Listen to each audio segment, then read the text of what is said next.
हरि लाल की जय हो। आइए हम सभी समस्त ग्रामवासी मोहड़वासी सौभाग्यशाली बंधु तो भगवान की मधुराति मधुर कथा हमें तृतीय वर्ष श्रवण करने का सुंदर सौभाग्य गोविंद ने दिया है। तो आइए हम इस कथा का लाभ लें सभी। आज कथा का पंचम दिवस है और पंचम दिवस की पावन मंगल बेला पर हम सभी लोग भगवान की मंगलमयी पुण्यमयी कथा श्रवण करने के लिए उपस्थित हो रहे हैं। तो कल की कथा कहा तो कोई थी साहू जी, नंद के आनंद भयो जय कन्हैया लाला। बड़ा सुंदर आनंद मनाया जा रहा है। बाबा नंद के भवन में 6 महीने आनंद मनाया गया। कितने महीने? 6 महीने। और जो ग्वाल बाल आ रहे, देखो भगवान की बाल लीला की कथा है, बड़े ध्यान से सुनियो। भगवान के जब अवतार भगवान का हुआ तो एक बालक थोड़ी हुआ, उस घर में 2-2 बालक हुए। जो देवकी का 7वां पुत्र था सुखदेव जी कहते राजन, उस 7वां पुत्र खींच करके रोहिणी जी के गर्भ में स्थापित किया गया। तो रोहिणी जी के गर्भ से भी एक बालक हुआ और एक बालक इधर मैया यशोदा का। तो सुखदेव जी कहते हैं राजन, नंदस्त्वात्मज उत्पन्ने जाता ह्लादो महामनाः आहोय विप्रान वेद ज्ञान ईशनातः सुचिरलंकृतः।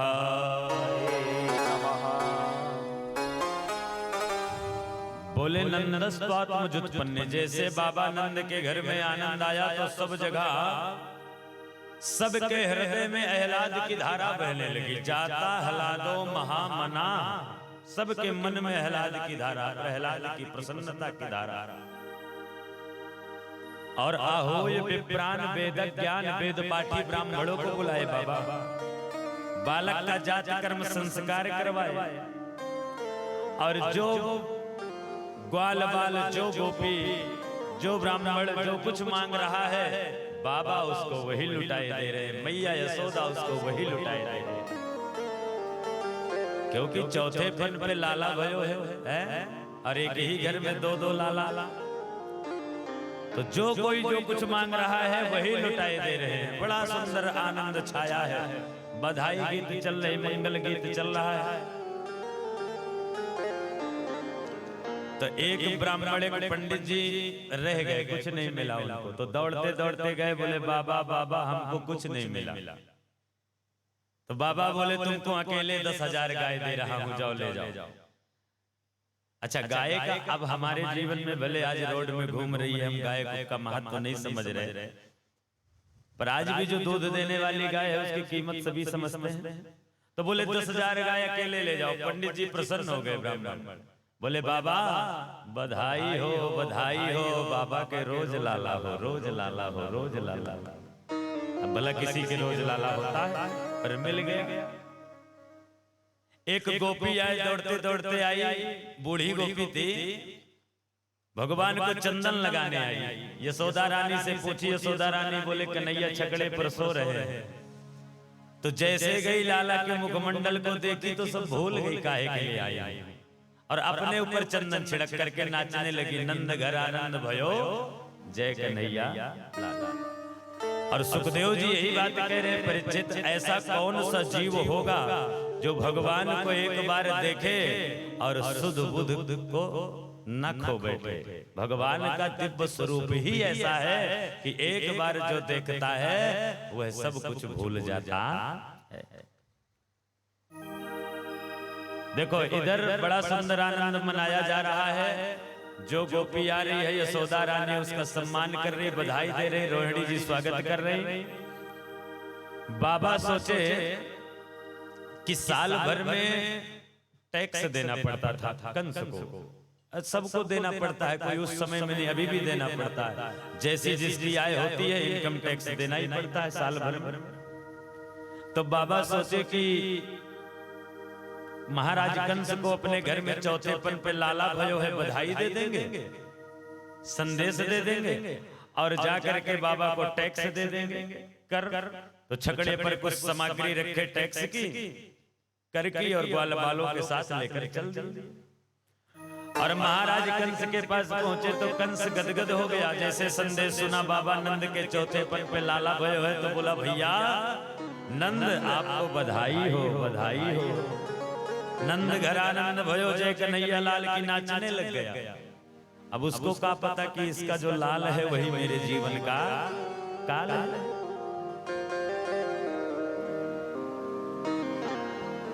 तो कर की सामग्री दिए बधाई दिए और बाबा चल दिए।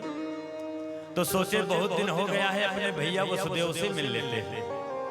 तो वसुदेव जी महाराज से मिलने के लिए जैसे पहुंचे वसुदेव जी ने कहा भैया नंद आप ज्यादा देर तक गोकुल में मत रुकिए, क्योंकि कल ही कंस ने आदेश दिया है ब्रजमंडल में 1 सप्ताह में जो बालक जन्म लिए हों उन सबको मार दो। तो अनेक राक्षसों को भेजा है तो कहीं आपके गोकुल में कोई उत्पात न मच जाए, इसलिए जल्दी चले जाओ।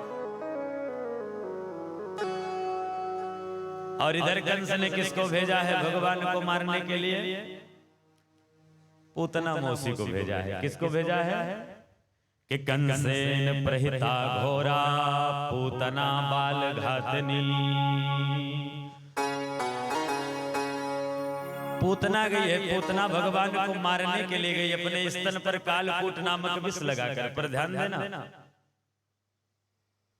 जैसे ये पूतना मौसी पहुंची तो बड़ा सुंदर माया का रूप धारण कर ले है राक्षसनी, लेकिन माया का रूप धारण करके पहुंच गई। अब भोली भाली यशोदा रानी बेचारी क्या जाने कि ये राक्षसनी है। गई बोली बहन हमने सुना है यशोदा रानी तुम्हारे घर में चौथे पन पे लाला भयो है, सो बधाई देने चले आए। तो भोली भाली मैया यशोदा क्या जाने ये राक्षसनी अपने लाला कन्हैया को उठाई उसकी गोद में दे दी। और ये देखो भगवान को मारने गई थी, कोई पूजा करने नहीं गई थी। जरा विचार करिए। सुखदेव जी कह रहे राजन कालकूट नामक विष लगाकर अपने स्तनों पर गई है। तो जैसे भगवान पूतना की गोद में गए तो भगवान आंख बंद कर लिए, नेत्र को बंद कर लिए। तो यहाँ पर महापुरुषों ने बहुत सारे कारण बताए भगवान ने आंख क्यों बंद की, नेत्र क्यों बंद की। पहला कारण तो भगवान ने नेत्र इसलिए बंद कर लिए भगवत तो ध्यान देना। भगवान सोचे हम अवतार लिए ब्रजमंडल में दूध दही माखन मिश्री खाने के लिए, और आते ही क्या पीना पड़ रहा है? जहर पीने का नंबर आया। तो जहर पीने का काम किसका है? भगवान भूत भावन भोलेनाथ का है। इसलिए नेत्र बंद करके भगवान का स्मरण कर रहे हैं। बोले भोलेनाथ दुग्ध पान ये पूतना मौसी का हम करेंगे, और जहर जो लगा है कालकूट नामक विष इसका पान आप करिए नाथ। दूसरा कारण महापुरुषों ने बताया कि भगवान ने नेत्र इसलिए बंद कर लिया भगवत भक्तों कि स्तन पिलाने का काम कौन करती है? माता करती है। और यह हत्यारिणी माता कालकूट नामक विष लगाकर मुझे मारने के लिए आई है। इसलिए जब मैं इसके स्तन का पान करूंगा, इसके प्राणों को खींचूंगा तो ये छटछटाएगी, रोएगी, तड़पेगी। और नेत्र खुले रहेंगे तो दया आ जाएगी। हमारा नाम दीन दयाल है। तो ऐसे में तो फिर हमारी लीला ही नहीं होगी। अगर ये बच गई, हमारा अवतार किस लिए हुआ है? दुष्टों का राक्षसों का संहार करने के लिए। इसलिए भगवान नेत्र को बंद कर रखे हैं। तीसरा कारण क्या है? भगवान सोचे कहीं ये राक्षसनी से अगर हमारी नजर मिल गई तो नजर मिलते ही 2 आंख से 4 आंख हो जाता है आदमी। इसलिए नजर नहीं मिलाना चाहिए जल्दी किसी से। भगवान सोचे एक तो हमारे वैसे कटीले नयन हैं, अब कहीं अगर ये पूतना मौसी से हमारी नजर मिल गई, हमारा प्रेम हो गया तो सब गड़बड़ हो जाएगा। इसलिए भगवान बोले नजर नहीं मिलाना। देखिए जब भगवान को के पास सूप नखा गई थी रामावतार में, तो भगवान ने सूप नखा की तरफ नहीं देखा था। सीतई चितई कही प्रभु बाता। ये भी सज संवर कर गई थी, बहुत सुंदर बन करके गई। तो भगवान सोचे जब रामावतार में से नहीं देखे तब अभी भी क्यों देखना, इसलिए भगवान ने नेत्र बंद किए हैं भगवत। और भगवान केवल उस कालकूट नामक विष को जो लगा कर आई है, देखो ये पूतना कह क्या रही है, बाहर लाला कितना सुंदर लग रहा है, कितने सुंदर तेरे नेत्र हैं, पर लाला आज तुझे मैं छोड़ूंगी नहीं, मार दूंगी। तो कन्हैया भी मंद मंद मुस्कुराते हुए आंख बंद कर कह रहे, बारे मौसी तू का मारेगी, आज तो हम तुझे बताएं। तो भगवान मौसी क्यों कह रहे हैं? देखो ये आते ही यशोदा रानी को क्या बोली, बहन बोली। तो बहन के रिश्ते से क्या लगेगी भगवान की, मौसी तो लगेगी। जैसे आजकल थोड़ा परिचय होता है तो भाभी भैया अंकल आंटी का रिश्ता लोग बना लेते हैं। भगवान भी बोले मौसी आज तुमको हम बताएंगे। और भगवान उस कालकूट नामक का विष का पान भी कर रहे हैं, सुखदेव जी कह रहे हैं। और केवल कालकूट नामक विष का पान नहीं, भगवान उसके जन्म जन्मांतर के पापों का हरण भी कर रहे हैं। और भगवत भक्तों, जन्म जन्मांतर के पापों का हरण नहीं, भगवान तो उसके प्राणों को भी खींच रहे हैं। तो जैसे प्राणों को खींचने लगे तो छटपटाने लगी, रोने लगी, छोड़ दे बस कर। भगवान बोले मौसी पहले हम किसी को जल्दी पकड़ते नहीं, कहीं एक बार पकड़ लिए तो फिर जल्दी छोड़ते नहीं। और जैसे भगवान उसके प्राणों को खींचे, भयानक विशाल राक्षसनी स्वरूप में प्रकट हो गई। अब प्रकट हो करके धरती पर धराशायी हो गई। और उस समय जब धराशायी हुई तो सुखदेव जी कहते हैं कई किलोमीटर के वृक्ष धराशायी हो गए, इतना विशाल शरीर था उसका। तो सब लोग दौड़े, भैया मैया ग्वाल बाल गोपियां क्या हुआ। कन्हैया उसकी छाती में बैठकर खेल रहे। तो मैया यशोदा झट से पहुंची और अपने लाला कन्हैया को उठाई और उठा करके प्यार दुलार करने लगी। क्या कह रही है, जरा सा करवट लेती तो आज मेरा लाला कन्हैया ये बचने वाला नहीं था। अब भोली भाली मैया को कौन बताए कि तेरा लाला ही इतनी बड़ी राक्षसनी का उद्धार किया। बाबा नंद आ गए इधर मथुरा से। जैसे बाबा नंद आए तो उसके शव को ले जाकर के ब्रज से बड़ी दूर में जलाया गया। तो जब उसका शव जलने लगा शरीर, तो उसमें से दिव्य सुगंध आने लगी। परीक्षित ने हाथ जोड़ा, महाराज कृपा करके बताइए, तो राक्षसनी थी, फिर इसका शरीर जब जल रहा था तो उसमें से दिव्य सुगंध क्यों आई? भगवान बोले, सुखदेव जी बोले, राजा जिसका स्पर्श जगत का एकमात्र स्वामी कर ले, भगवान कर ले, जिसके स्तन का पान कर ले भगवान, फिर उसके शरीर में किसी प्रकार की दुर्गंध रह जाने वाली नहीं है। और कौन सी गति भगवान ने दे दी है? बोले अहो वकीयम स्तन कालकूटम जिघासयाया यदप्यसाध्वी लेभे गतिम ध्यात्रिचिताम ततोन्यम। जो बड़े बड़े संत महात्माओं को दुर्लभ है वर्षों तक करने पर वो गति भगवान ने दे दिया। तो भगवान से बढ़कर दयालु कृपालु कौन हो सकता है? परीक्षित जो भगवान को मारने आई थी, कोई पूजा करने नहीं आई थी, भगवान को मारने आई थी, भगवान उसको सदगति दे दिए। तो भगवत भक्तों, परीक्षित से सुखदेव जी कह रहे हैं कि परीक्षित हम लोग तो बैठकर भगवान की शरण में उनके नाम को भज रहे, उनकी कथा को सुन रहे, उनके नाम को ले रहे, तो हमारा कल्याण होगा इसमें संशय बिल्कुल नहीं है। हमारा कल्याण होना ही है। बोले ये कौन थी जिसका स्तन का पान भगवान कर रहे हैं? परीक्षित ने कहा, तो सुखदेव जी ने कहा, राजन ये पूर्व जन्म में राजा बलि की कन्या थी, जिसका नाम था रत्नमाला। जब भगवान बामन अंगुल के बन करके ब्रह्मचारी दान मांगने के लिए राजा बलि की यज्ञशाला में गए, तो उस समय भगवत भक्तों रत्नमाला वहीं थी। भगवान को देखकर मोहित हो गई और बोली, अगर ये कहीं मेरा बालक होता, इसको मैं अपने स्तन का पान कराती तो मेरा जीवन धन्य हो जाता। भगवान ने कहा, अभी नहीं, जब कृष्णावतार में आऊंगा द्वापर के अंत में तो तुम्हारे मनोरथ को मैं अवश्य पूर्ण करूंगा। वही भगवान पोतना के स्तन का पान करके और अपने वचनों को सत्य कर रहे हैं। और एक बात और परीक्षित को सुखदेव जी बता रहे हैं, राजन यदि तुम मोहड़ में बैठ करके कथा बाल लीला की सुनोगे तो आनंद आने वाला बिल्कुल नहीं है। और यदि इस मन को गोकुल में ले चलना पड़ता है बाल लीला की कथा सुनने के लिए, तो वास्तविक आनंद आता है बाल लीला। गोकुल का अर्थ है गो माने इंद्रियां, कुल माने समूह। जो इंद्रियों का समूह है इसे लेकर के मन को गोकुल चलना है और ऐसा सोचना है कि हम गोकुल में बैठ करके ब्रज की लीला अपने आंखों से देख रहे हैं भगवान, तो ही बाल लीला का वास्तविक आनंद आएगा। अब अगर हम सोचे मोहड़ में बैठ के सुन ले तो आनंद आने वाला, इसलिए अपने मन को भगवत भक्तों सभी को गोकुल लेकर के वृंदावन चलना है। इस प्रकार भगवान ने पोतना मौसी का उद्धार कर दिया, सदगति दे दी।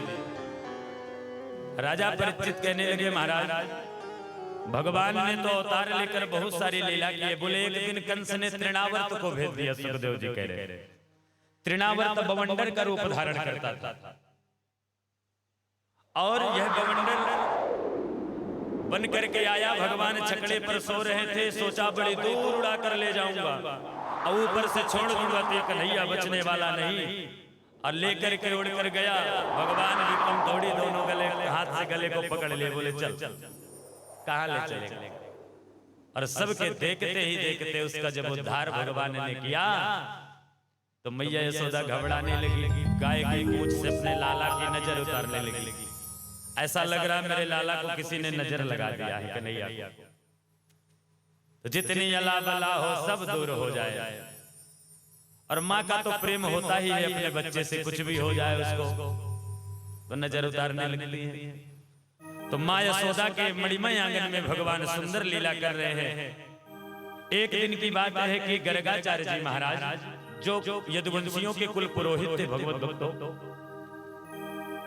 ये किसी कार्य से गोकुल आए थे मथुरा से। सुनंद बाबा से भेंट हो गई तो बाबा नंद ने हाथ जोड़ा और बोले महाराज गर्गाचार्य जी आप चले, हमारे घर में 2 बालक हुए हैं, सो आप चल करके उनका नामकरण कर दीजिए महाराज। गर्गाचार्य जी ने कहा आप अपने आचार्य जी को बुलाइए, कहीं कंस को पता चल गया तो ना आपको छोड़ेगा ना हमको छोड़ेगा।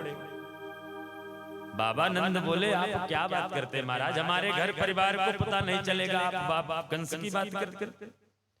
आप गौशाला में चल करके एकांत में हमारे बच्चों का नामकरण कर दीजिए। तो जैसे बाबा नंद ने कहा तो तैयार हो गए गर्गाचार्य जी।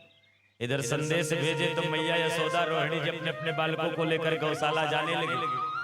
तो रास्ते में रोहिणी मैया कह रही हैं यशोदा रानी हमने सुना है कि ये गर्गाचार्य जी बहुत बड़े कुल पुरोहित हैं, ज्योतिषी हैं, तो क्यों ना इनकी परीक्षा ले लिया जाए।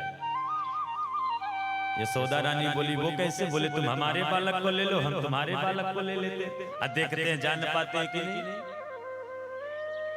अब बालकों की अदला बदली कर लिए। जैसे गौशाला पहुंचे तो यशोदा रानी की गोद में जो बालक था बदला हुआ था। गर्गाचार्य जी ने इशारा कर दिया, बोले यशोदा रानी ये जो तुम्हारे गोद में बालक है ये तुम्हारा नहीं है। अयम ही रोहिणी पुत्रो रमयन सुहृदो मुनि। अरे ये जो तुम्हारी गोद में बालक है ये तुम्हारा नहीं है, ये रोहिणी का बालक है। और इसमें जो गुण है भगवान राम के समान है। और आख्यास्ते राम इति बलाधिक्यादम बलम विदु, इसके बल की तो कोई सीमा ही नहीं रहेगी। इसलिए एक नाम इसका बल होगा और एक नाम इसका राम होगा। लोग इसे बलराम के नाम से पुकारेंगे। संसार में प्रख्यात नाम होगा बलराम बलराम। और ये जो तुम्हारी गोद में बालक है रोहिणी की, इसके कितने नाम होंगे इसकी तो कोई गणना ही नहीं कर सकता है।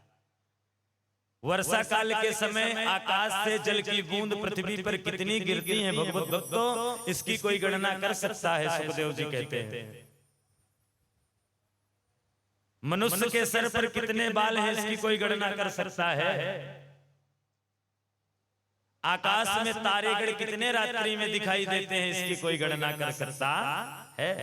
लेकिन भगवान श्री कृष्ण का कितना नाम होगा इसकी कोई गणना नहीं कर सकता। ये जो कार्य करेगा वही नाम इसका पड़ जाएगा। रास रचाया सो रास रचैया, बांसुरी बजाया सो बंसी बजैया, चित्त चुराया सो चित्त चोर, माखन चुराया सो माखन चोर, सुदर्शन चलाया सो सुदर्शन धारी, गिरवर उठाया सो गिरिवर धारी। जितना कार्य करेगा वही इसका नाम होगा।